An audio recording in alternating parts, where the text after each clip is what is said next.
Hi friends, బాగున్నారా? మీకు మన స్వీట్ ఫ్యామిలీలోకి వెల్కమ్ చెప్పేస్తూ నిమ్మకాయ పికిల్ పెట్టేసుకుందామండి. నిమ్మకాయలు టమాటాలు కూడా పచ్చడి పెడతానని తెచ్చారండి. ఈ వీడియోలో అయితే నిమ్మకాయ పచ్చడి షేర్ చేస్తాను, వేరే వీడియోలో టమాటా పచ్చడి చూద్దాం.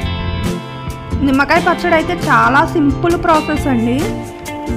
మనకి నోరు బాగాలేనప్పుడు ఈ పచ్చడి వేడివేడి అన్నంలో కలుపుకుంటే సూపర్గా ఉంటుందండి. నేనైతే 20 నిమ్మకాయలు తీసుకున్నానండి. నిమ్మకాయల్ని శుభ్రం కడిగి తడి లేకుండా తుడిచి శుభ్రం ఫ్యాన్ కింద ఆరబెట్టుకోవాలి. నిమ్మకాయ మెత్తగా ఉండి తోలు పల్చగా ఉంటే జ్యూస్ అయితే బాగా వస్తుంది. 20 నిమ్మకాయలని నేను ఒక్కొక్క నిమ్మకాయని 4 ముక్కలు కానీ 8 ముక్కలు కానీ కోసుకోవచ్చండి. మనం పెద్ద ముక్కలు కావాలంటే 4 లేకపోతే 8 కూడా కోసుకోవచ్చు. ఈ 20 నిమ్మకాయలు ముక్కలు కోయడానికి మాత్రమే. ఇంకో 12 నిమ్మకాయలు జ్యూస్ కోసం పక్కన పెట్టుకున్నాను. నేనైతే 20 నిమ్మకాయలు తీసుకున్నాను. 10 నిమ్మకాయలు కూడా పెట్టుకోవచ్చండి, చాలా సింపుల్గా అయిపోద్ది. 10 నిమ్మకాయలు తీసుకుంటే 6 ఏమో జ్యూస్ కోసం పక్కన పెట్టుకోవాలండి. 10 నిమ్మకాయలు ముక్కలు కోసుకోవాలి. ముక్కలు కోసుకుని దాంట్లో గింజలు ఉంటే శుభ్రం తీసేసుకోవాలి. తడైతే అస్సలు తగలకూడదు. నేనైతే ముక్కలు కోస్తున్నాను. ఆయన జ్యూస్ పిండమంటే పిండుతున్నారండి. ఆయన హాయ్ చెప్పమంటే చెప్తున్నారు.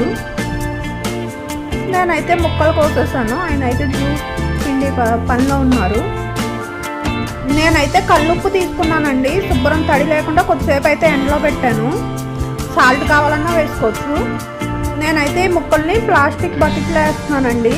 గాజు సీసాలో కూడా వేసుకోవచ్చు, గాజు కానీ ప్లాస్టిక్ కానీ.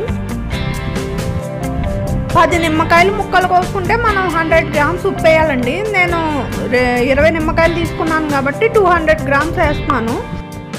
సగం ఉప్పేమో అడుగున వేసేసాను బకెట్లో, తర్వాత నిమ్మకాయ ముక్కలు వేసేసాను. మిగిలిన సగం ఉప్పు నిమ్మకాయ ముక్కలు వేసేసాక వాటి పైన వేసేసాను. ఇంకా ఉప్పు అంతా బాగా కలిసిలాగా అటు ఇటు బాగా కుదిపేసాను. ఇంకా తర్వాత నిమ్మరసం ఉంది కదా, నిమ్మరసం కూడా జ్యూస్ దాంట్లో పోసేసానండి. ఈ జ్యూస్ కూడా దాంట్లో పోసేసి బాగా కుదిపేసా.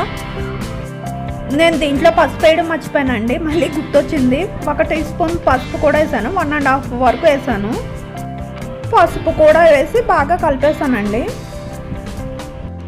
ఇలా 3 రోజులు అయితే ఉప్పులో నిమ్మకాయ ముక్కలను ఊరనివ్వాలి. రోజుకి 2 సార్లు అట్లా కలుపుకుంటూ ఉండాలి, బాగా కలుస్తుంది. 3 డేస్ అయితే అయిపోయిందండి. ఇంకో నిమ్మకాయ ముక్కలు ఇట్లా ఉన్నాయి. ఇంకా మంచి ఎండ ఉన్నప్పుడు 1 రోజు ఎండలో పెడితే సరిపోద్దండి. ఇలా ముక్కల్ని సెపరేట్గా జ్యూస్ని సెపరేట్గా పెట్టాలి. ఇలా పెడతాం వల్ల పచ్చడి బయట ఉన్న బూజు అయితే రాదండి. ఇంకా ఈవినింగ్ వరకు అయితే ముక్కలు ఎండియండి, ఇట్లా ఉన్నాయి. ఇలా ఎండిన నిమ్మకాయ ముక్కల్ని ఆ రసం పోసేసుకొని బాగా కలిపేసుకోవాలి, మిక్స్ చేసేసుకోవాలి. బాగా మిక్స్ చేసుకుని ఒక గాజు సీసాలో కానీ ప్లాస్టిక్ సీసాలో కానీ వేసుకుని కొంచెం కొంచెం కూడా తాలింపు పెట్టుకోవచ్చు. నేనైతే గాజు సీసా పెద్దది తెచ్చానండి, చిన్నది 2 తేవాల్సింది. పచ్చడి అయితే అడుక్కొచ్చింది. ఇంకా ఎలాగో తెచ్చాను కదా అని దాంట్లోనే అయితే వేసేసానండి. ఇంకా తాలింపు అయితే పెట్టకూడదు అనుకున్నాను, కొంచెం కొంచెం పెట్టుకోవచ్చు అనుకున్నాను. మన్నాడైతే అంతా తాలింపు వేసేసాను. చూడండి, అది కూడా పీకిలు అయితే సీసాలో చూడండి అడుగునుంది. అట్లా ఉంటుందండి నా బుర్ర.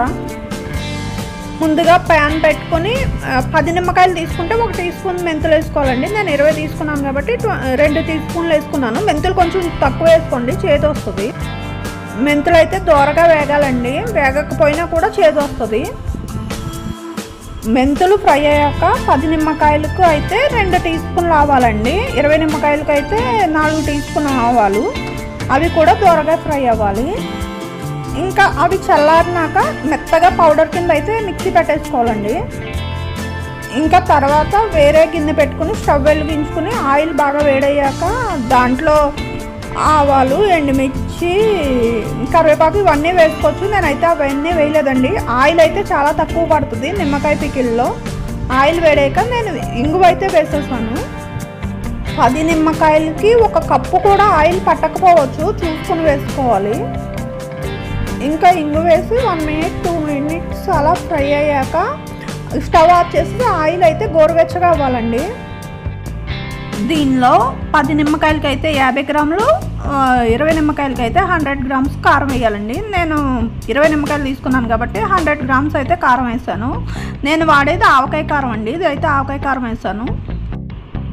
కారం వేసుకుని బాగా కలుపుకొని ఇందాక మెంతులు ఆవాలు వేపుకున్నాం కదండి, అది పౌడర్ చేసుకున్నాం కదా, ఆ పౌడర్ కూడా దీంట్లో వేసేసాను. ఈ పౌడర్ కూడా ఆప్షనల్ అండి, కావాలంటే వేసుకోవచ్చు లేకపోతే స్కిప్ చేయొచ్చు. తాలింపు పెట్టుకుని ఇంగు వేసుకొని కారం కలిపేసుకుని ఇంకా ఆ నిమ్మకాయలతో గుజ్జుతో ఉంటుంది కదా, నిమ్మకాయది అయితే వేసేసుకోవచ్చు. నేనైతే వేసానండి, కొంచెం కమ్మదనం వస్తుంది. ఇంకో నిమ్మకాయ గుజ్జుతో కలిపి దీంట్లో వేసేసాను. ఈ నిమ్మకాయ ముక్కలు గుజ్జుతో సహా వేసేసి బాగా కలిపేసుకోవాలండి.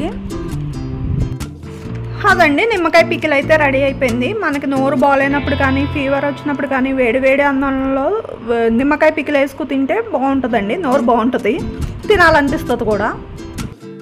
ఇంకా మళ్ళీ అదే గాజు సీసాలో అయితే వేసి స్టోర్ చేస్తున్నాను. ఇది బయట ఉన్న నిల్వ ఉంటుందండి, బూజు అయితే పట్టదు. గాజు సీసాలో కానీ ప్లాస్టిక్ సీసాలో కానీ పెట్టి స్టోర్ చేసుకోవచ్చు. పచ్చడి తక్కువ, సీసా పెద్దది కింద ఉందండి నాది. నేనైతే ఫ్రిడ్జ్లో పెడతానండి. ఫ్రిడ్జ్లో పెట్టినా 2-3 రోజులు బయట ఊరితేనే బాగుంటుంది. బాగా ఊరి కొలిది నిమ్మకాయ పచ్చడి అయితే టేస్ట్ వస్తుంది. అంతేనండి video. Watch my next video. Bye అండి.